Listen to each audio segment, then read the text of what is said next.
ಇಲ್ಲಿ ಹರಿತಿರೋದು ಇದು ಬ್ರೀದಬಲ್, ಇದು ಉಸಿರಾಡುತ್ತೆ, ಇದು ಗಾಳಿ ಆಡಕ್ ಕೊಡುತ್ತೆ, ಅವಕಾಶ ಕೊಡುತ್ತೆ. ಇದು ನಾವು ಹಾಕೊಂಡಾಗ ಬಟ್ಟೆ ಹಾಕೊಂಡು ಕುಚ್ಚದಂಗ ಆಗಿರುತ್ತೆ, ಗೊತ್ತಿರಬೇಕು. ಆ ಪೋಷನ್ ನಾನು ಹೇಳ್ದಲ್ಲ, ಕಣ್ಣಿಗಿನ್ನ ಸೂಕ್ಷ್ಮ ಅದು.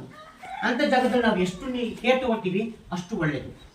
ಇದು ಗೊತ್ತಾಗ್ತಲ್ಲ, ಇದು ನೀವು ಬೇಕಾದ್ರೆ ನೋಡ್ರಿ, ಹಿಂಗ್ ಹರಿದಿ ನಿಮ್ಗೆ ತಗೊಳ್ರಿ, ಸೈಡಿಂದ ಸ್ವಲ್ಪ ಹರಿತಾ ಹೋಗ್ರಿ, ನೀವು ನಿಮ್ಗೆ ಗೊತ್ತಾಗುತ್ತೆ. ಇಲ್ಲ ಇದು ಗೊತ್ತು ಮಾಡ್ಬೇಕು, ಅದು ಸಂಬಂಧ ಕೆಳಗಡೆ ಹರಿದಿ, ಕೆಳಗಡೆ ಆ ವಿಂಗ್ ಇದೆಯಲ್ಲ, ಆ ವಿಂಗ್ ಸ್ವಲ್ಪ ಹರಿದಿ, ನೀವು ಬರುತ್ತಲ್ಲ ಕಾಟನ್ ಅಲ್ವಾ, ಅದು ಎಳೆ ಎಳೆ ಕಾಣ್ತಿದಾವೆ,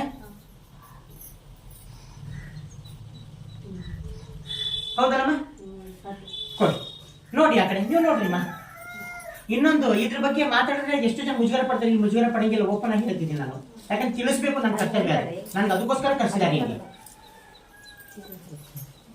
ಮತ್ತೆ ಅದು ಎಷ್ಟು ತೆಳ್ಳಗಿದೆ, ನಾನು ಹೇಳಿದೆ ಅವಾಗಲೇ ನಿಮ್ಗೆ 12 ತಾಸು ನೀವು ಮುಟ್ಟು ಇದಕ್ಕೆ ಕಲೆಕ್ಟ್ ಆಗುತ್ತೆ ಅಂತ ನೀವು ಅನ್ಕೋಬಹುದು. ಏನ್ ಡಾಕ್ಟ್ರೆ ಮುಟ್ಟು ನೋಡಿದ್ರೆ ತೆಳ್ಳಗಿದೆ, ಇದೇನು ಅಷ್ಟು ಹೀರುತ್ತಾ ಇದು ಅಂತ. ಹೌದಾ?